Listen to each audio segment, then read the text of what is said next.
O banco pode cobrar taxa em cada cheque emitido pelo cliente porque ele tem cadastro negativo? O fiador pode recuperar o dinheiro que pagou pelo afiançado, cobrando dele? E o filho ou filha que tem mais de 18 anos pode exigir pensão retroativa? Estas e outras perguntas serão respondidas na nossa linha direta em Doutor, por favor. Vem com a gente.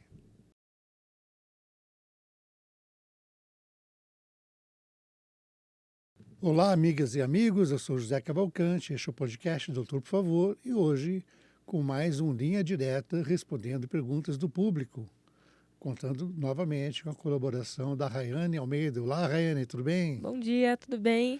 Bom dia. Então, hoje temos quantas perguntas, Rayane? Temos 5 perguntinhas hoje. Sempre 5 perguntas, Sempre né? 5. É o número da sorte. Então, vamos lá? Vamos lá? Eu tô aqui com uma pergunta da Andrea e o título da pergunta é: taxa cobrada pelo banco porque cliente tem cadastro negativo. É legal? A pergunta é a seguinte: boa tarde. Possuo conta corrente jurídica em um banco que desconta taxas sempre que compensa algum cheque. Entra dinheiro na conta, enfim, é taxa que não acaba mais. O gerente informa que é porque possuo uma restrição em meu nome, em meu CPF, desculpa, em outro banco. Alega que quando meu nome ficar ok, param as taxas. Somente a taxa do pacote da conta que continua. Isso é correto? Obrigada, Andréia D. Olá, André, tudo bem? Bom, essa prática aí é completamente ilegal. Você perguntou se é legal, é completamente ilegal. Por quê? As taxas que os bancos podem cobrar, elas são reguladas pelo Banco Central. E em todo banco, você já deve ter reparado, tem uma listinha ali, eles têm que colocar em local visível as taxas que são cobradas de diversos tipos de serviços. Então, o que não estiver naquela lista é irregular. Então, não existe questão de você ser cobrada em cada cheque emitido porque o seu nome está com problema. Não existe isso, né?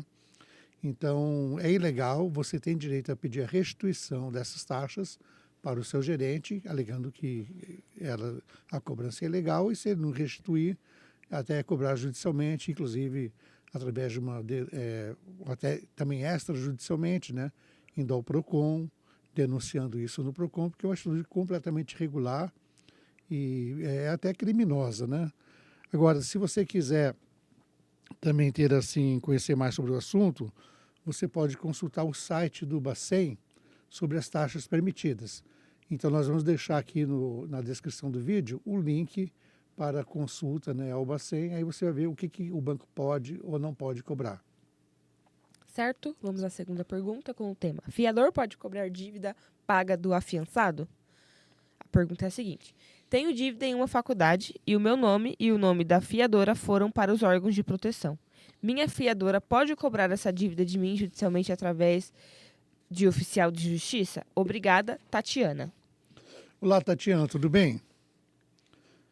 O artigo 831 do Código Civil, ele permite que aquela pessoa que pagou uma dívida por outra, por ser fiador, por ser avalista, né, ela tem o direito à chamada ação de regresso. Que a ação de regresso é de ir atrás da pessoa que ela beneficiou com o pagamento para cobrar esse valor dela.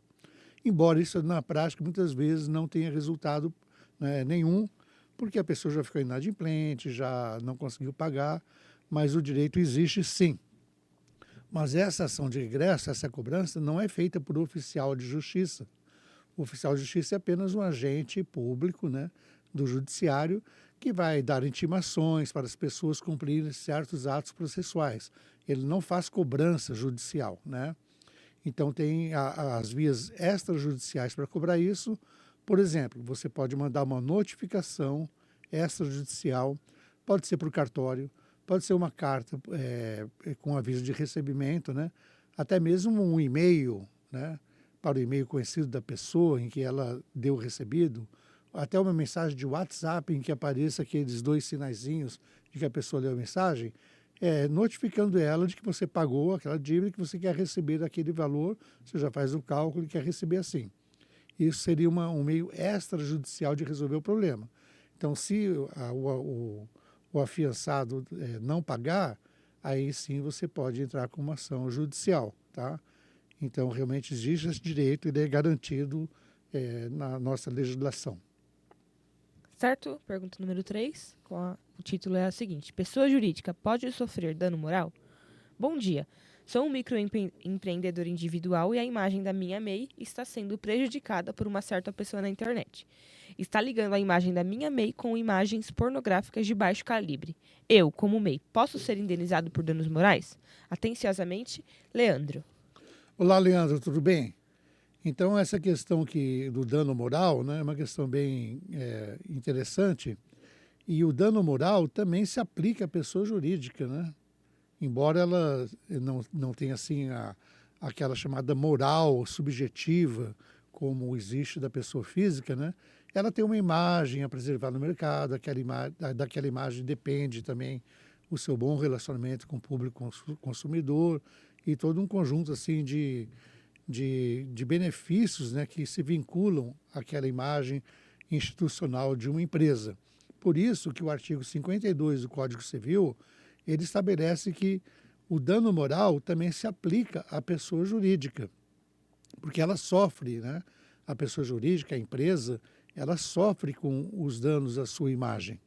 E a questão também, ela esteve muito tempo assim discutida judicialmente, né? Embora haja lei prevendo isso, e foi pacificada pela súmula 227 do Superior Tribunal de Justiça, que encerrou assim, a discussão dizendo, não, o dano moral também se aplica à pessoa jurídica. Então, você sim pode ser indenizado através de uma ação judicial. Certo? Vamos para a quarta pergunta, com o título Sinal é devido em desistência se ainda não foi pago? A pergunta é, boa noite, assinei um contrato de compra e venda de imóvel há um mês atrás, mas ainda não depositei o valor do sinal. Estou com dúvidas com relação ao imóvel. Tenho como cancelar esse contrato sem pagar os 10% em caso de desistências? Atenciosamente, Nájila. Olá, Nájila, tudo bem? Existe um ditado, né, no direito chamado pacta sunt servanda, ou seja, que o contrato, aquilo que é combinado, vincula as partes. As partes se obrigam a cumprir aquilo que elas contrataram. Então, se você começou uma negociação para aquisição de um imóvel, em que essa negociação no contrato prevê um sinal, que é uma garantia, né, que você dá para quem está vendendo, de que você não está apenas ali para enrolar, né, para especular, e você realmente tem um interesse verdadeiro na aquisição do imóvel. Então, o sinal, ele existe juridicamente para isso. Uma garantia tanto para quem está vendendo, quanto também para você. Porque se o vendedor desistir, ele vai ter que pagar o valor, vai ter que devolver o seu sinal e pagar o valor equivalente para você. Então, é algo que assim que se destina a criar um equilíbrio nessa relação comercial e evitar também especulação, né? Porque ninguém merece estar vendendo imóvel, está tentando comprar um imóvel e de repente o outro da cabeça resolve desistir. Então, se você já assinou esse contrato que prevê o sinal, já há interesse num determinado imóvel e você desiste, não importa que você não tenha pago, não tenha pagado, você vai ter que pagar esse sinal para desistir, né? Já está combinado, já está contratado. Então, o contrato vincula as partes e obriga as partes ao seu cumprimento. Então, se você não pagar, esse vendedor vai poder cobrar esse sinal judicialmente, porque ele tem prejuízo com a sua desistência.